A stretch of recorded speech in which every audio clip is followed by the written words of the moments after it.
All right, a little bit of a schedule for next week. That's not accurate, that's still this week. We will have a short answer paper for you to work on Tuesday. I'll make sure that Mr. Deitch has that, or whoever is looking after you for that time. That's because we have a cross-country meet, and again, we'll find a home for you. Then I would presume that on Wednesday and Thursday, we will go ahead and review. I don't know, I corrected the vocabulary evaluations. I did not put them in the grade book. So, and I wouldn't say obviously, but I have failed you as a teacher somehow. So I don't know which way to look at that, so I'll hand them back, and we will reassess that perhaps on Tuesday. I don't like the idea of that either, but we really don't have any other choice. Okay? I'm going to hand them back today. Okay? So I don't know how to look at that. Maybe the wording must be maybe too many words. It's the same definition that comes out of the back of the book. So with that, okay. So we'll address that at that time. So plan on that on Tuesday. Vocab quiz and short answers. Okay. We will go ahead and wrap up this with the video that we have been watching, and then that will be it for today.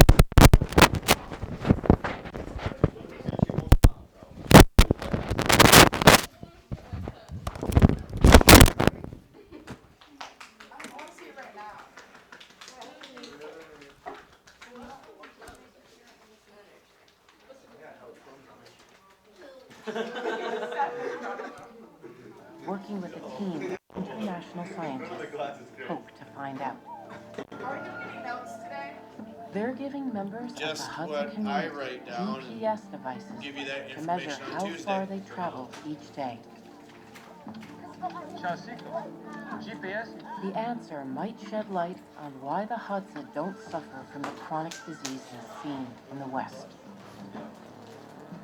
Without antibiotics and vaccines, sadly, a lot of kids don't make it to their 15th birthday.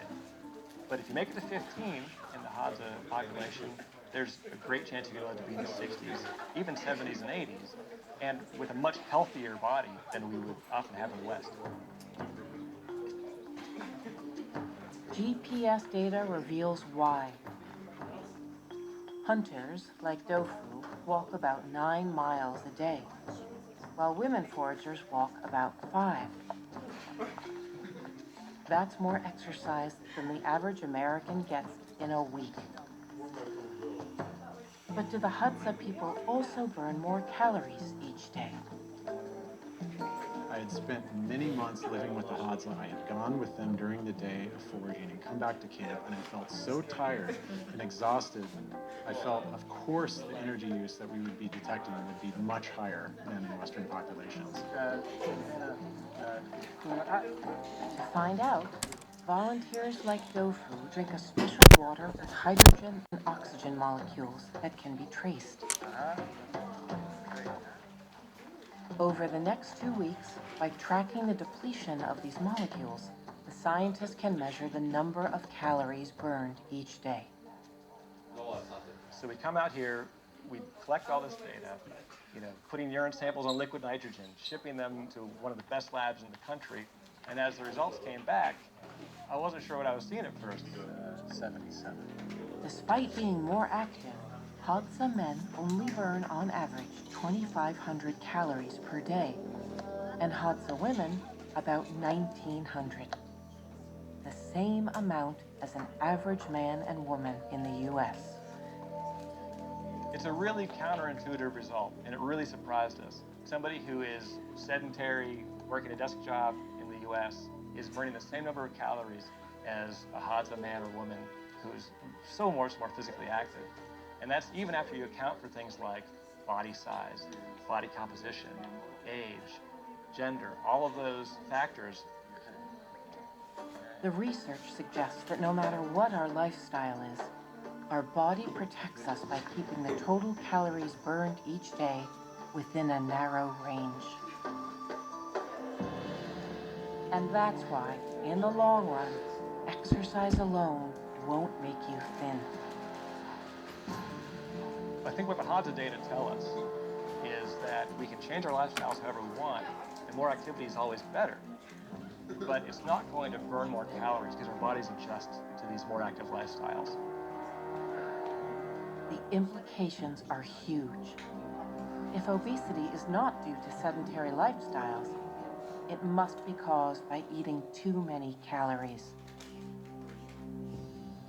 And according to Daniel Lieberman, that became possible as humans changed their environment. So in the last 10,000 years, we've transformed both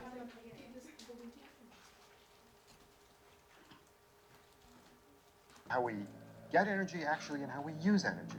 And the first big shift occurred with the origins of agriculture, when we shifted from simply going out and getting food out there in nature to growing the food ourselves.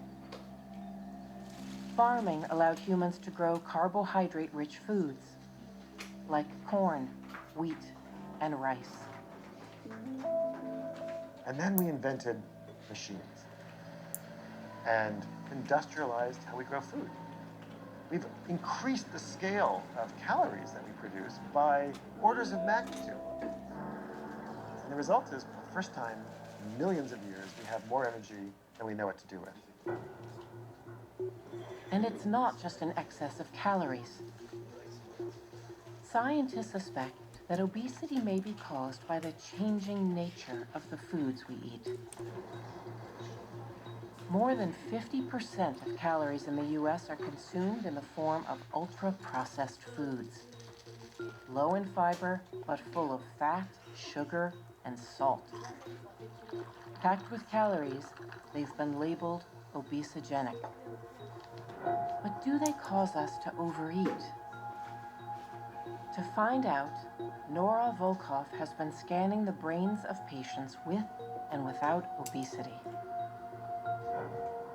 To me, the most important aspect about obesity is understanding that the food itself has made changes in your brain that are driving your inability to stop eating.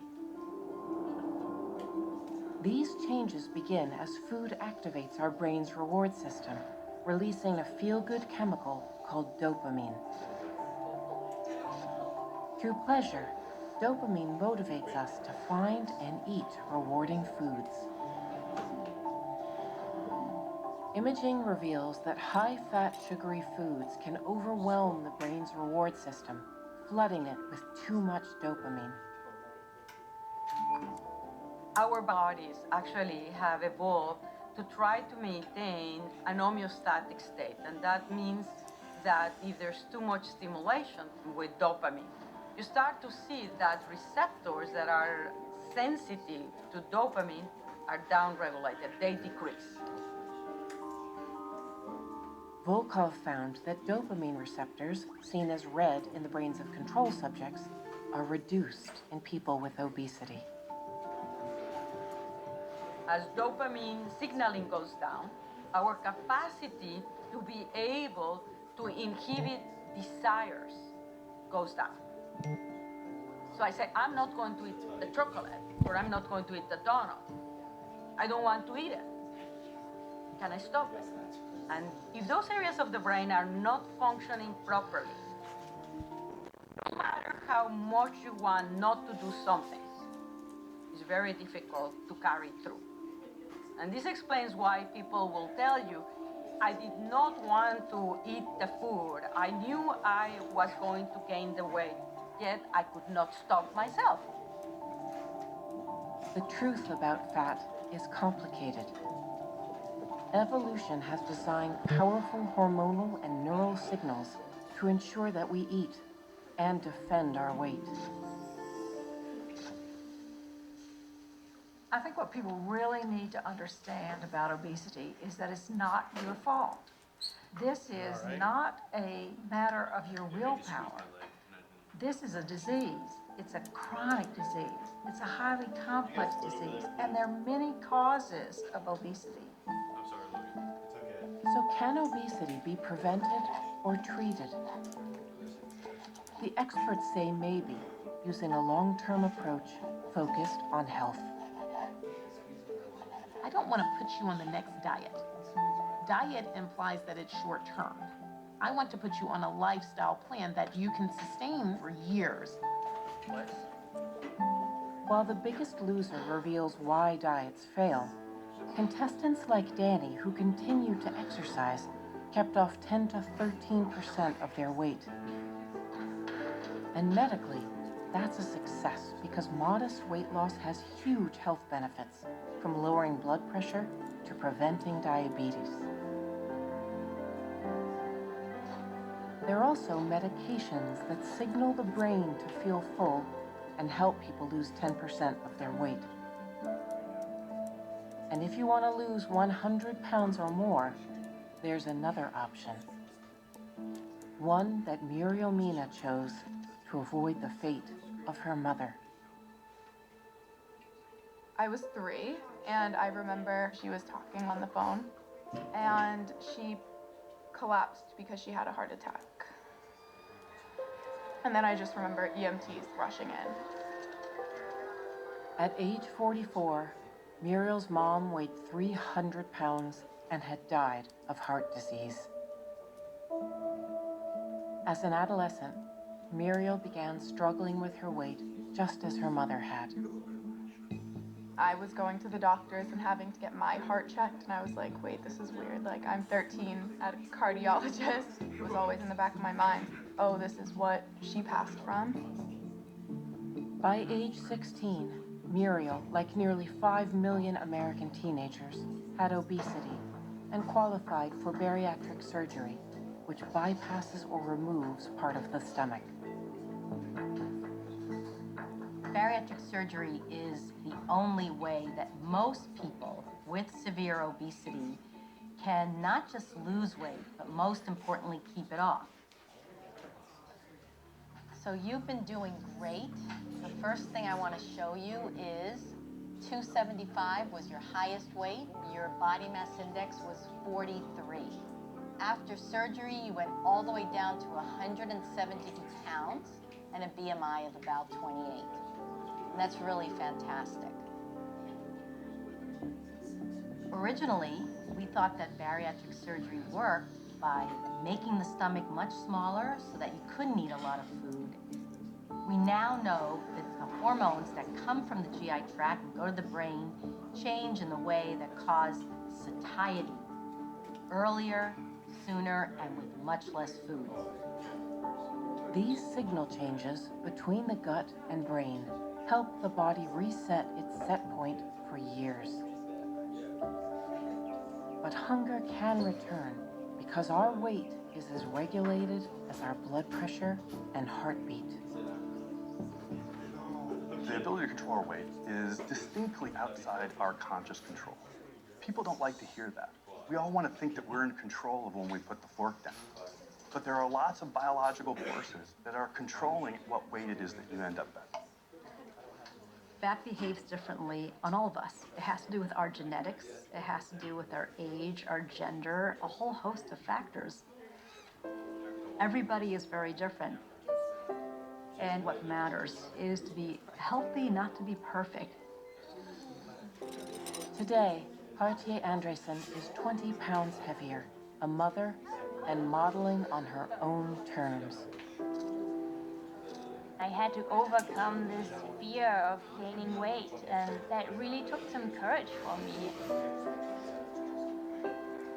Modeling has the possibility to show people how a healthy body should look like.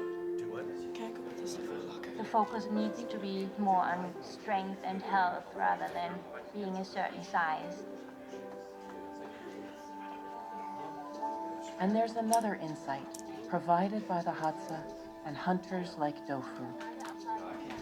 What the Hadza tell us is that diet and exercise are two different tools with two different jobs. You need to exercise to stay healthy and to age well. But you need to watch your diet if you want to watch your weight. It's not a coincidence that the obesity epidemic is spreading around the world. Wherever modern, Western, post-industrial lifestyles show up, obesity follows with them. But I don't think the solution is to go back to the Stone Age. I think the solution is to learn from our evolutionary history and get the best of both worlds.